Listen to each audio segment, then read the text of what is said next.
I knew it. I knew it. I knew Marvel had a plan. All that bitching and whining and complaining and people burning the Captain America issues and tearing their posters down and saying that, Marvel has gone too far, that you've turned Steve Rogers into a Nazi, and I'm done with you, Marvel, and I'm flipping my shit. I knew it. I knew that all those people tripping out on this whole Hell Hydra thing were doing it for.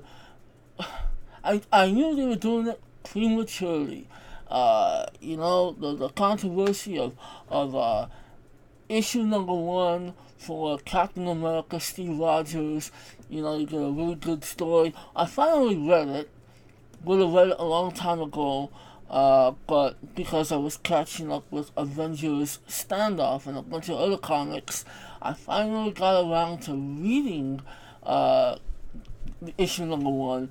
And even though the issue was spoiled up the ass for me, I still found it to be a really good read, and I was very, very much intrigued to read issue number two, which I just read. And let me tell you, and I don't normally do reviews on issues, but I mention them in my comic book hauls and stuff. But I don't normally just pick out an issue and do a random review. But I don't know. I just feel like this is an exception because this was just the talk of the year, one of the most controversial topics of comic books for this year was the fact that they were making Captain America pledge allegiance to Hydra, and of course, you don't mess up an American icon like that. You don't make him a villain.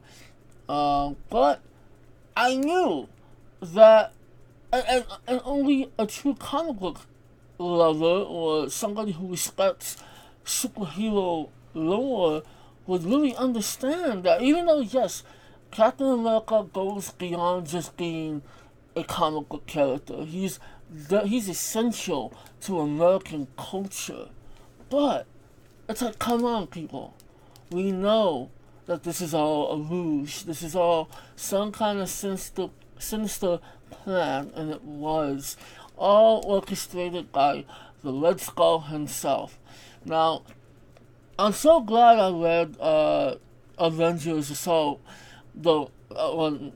Avengers Standoff, even though I would have read it either way, since, as I mentioned in my whole video, it affects nearly every comic, not nearly every, but the major comics that I read anyway. So I would have read the story arc either way. But one of my favorite aspects of that was the fact that Steve Rogers was transformed into his younger self by the cosmic cube fragments that formed into a little girl named Kobik. Kobik saw that Captain America, or Steve Rogers, was a good man, and he was getting his ass kicked by Crossbones. He was on the threshold of death, and so she made him young again, gave him his strength. And then the outcome is that Sam Wilson, the current Captain America, says, hey, look, this world needs two Captain Americas. We got Zemo on the loose. This whole disaster at Pleasant Hill was just a real big eye-opener that we need two Captain America. So we got Steve Rogers doing this thing, and of course, like I was saying, the first issue was quite an interesting read. You could actually feel that dark turn at the end just before he says the words Hell Hydra. So that got me really hyped up to read issue number two. So I gotta say that issue number two was a really good read because even though it doesn't it doesn't advance the story. It gives you some exposition. It gives you the reasons as to why we have this American icon pledging allegiance to the Red Skull's organization. You know, he's trying to reestablish Hydra. He even has a bunch of neo-Nazis and skinheads pledging allegiance, so clearly a bad club to be in. But yeah, issue number 2 clearly answers why, and that's because not only did Kobik give him back his strength, she messed with his mind under the orders or under the influence of the Red Skull. I really like this issue because it's actually narrated by the Red Skull, and it shows that he basically takes in Kobik and he nurtures her and kind of just gives her a false representation of what reality is. He basically makes her think that Hydra is the way the world should go, and because of that, you got Red Skull reading bedtime stories to her, and so he convinces her to heal Steve Rogers, make him young again, but at the same time alter his reality. So there it is. Captain America is not a Nazi. He is clearly being mind controlled, and it's like, hello, you know. Why did anybody think otherwise? Why would you think that Captain America, an American icon, would, suddenly become a Nazi, or the fact that he's been a Nazi his entire life? That doesn't add up, you know? So, I liked what this issue did. I liked that it was told through flashbacks and through the Red Skull narration. The artwork, of course, is beautiful. I should mention that. And I like the differences in the color tones. From scene to scene, you can clearly tell that everything's a new scene. There's this one scene where it demonstrates that Red Skull is just really bored. It seems like he's re-establishing Hydra because he's really bored. At one point, he makes his entire kitchen staff pick up pistols and shoot their heads off. And it's all through his mind control. So Red Skull is still very much a bad guy. But it's interesting that he really kind of softens up to kind of nurture Kobik. This little girl, this little, artificial being, really. And of course he's communicating with his daughter, Sin. So you can tell that he cares about his family. But he's a sick son of a bitch. But I really, really like this issue. I'm really excited to see where this goes. You can tell that there is a big, sinister plot on the horizon. I'm very much looking forward to issue number 3, where hopefully we get to see the fallout, after Steve Rogers threw one of his teammates out, which I think was Jack Flag, I don't remember the character's name, threw him out of a plane, claimed Hell Hydra, and there's clearly something wrong with that picture, and now with this issue we find out why. So I'm very happy. Well, I'm excited in the direction that this series is going. Reading Captain America comics is kind of new to me.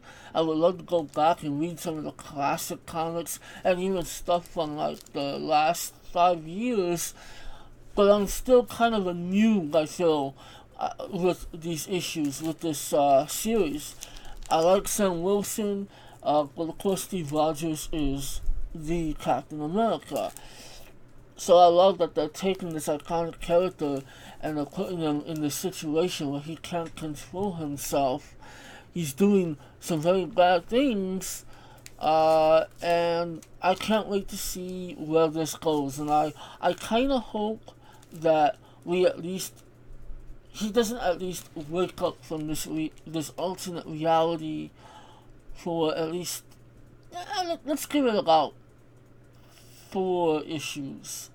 I kind of want to see Captain America do stuff back, because it seems like that's what Red Skull wants. He wants Captain America to really do some bad shit, to ruin his reputation, and to the point where it might even bring America to its knees, seeing the moral character, the hero, become a villain. So I'm very excited to see where this goes. So Marvel, you've done a really good job. If anything great came from the Avengers standout story arc, it's definitely going to be this Captain America story arc. So that's about it. No rating. I don't think I'm gonna rate any comic books, but I will say that this was a good read, and I'm very much looking forward to issue number 3. So I hope you enjoyed my review. I know it was kind of jumbled, and again, I'm not a pro at reviewing comic books. I just want to get on here and just give my 2 cents on this issue, and I hope you enjoyed it. Please comment down below. Let me know what you thought of the issue, or are you for this story arc? I know it was kind of predictable. I will give it that. As soon as Kobik healed and made Steve Rogers young again, I knew that she was the cause of him, pledging allegiance to Hydra. So, obviously it was predictable, but I feel like that's just like, there's so much more coming from this series. And I want to know, do you think that this is Marvel backpedaling? Because to me, it seems like this was planned. This seems like it wasn't Marvel trying to stir up controversy. Maybe a little bit, of course, but it was because they planned it. They planned on having this kind of story arc for Steve Rogers.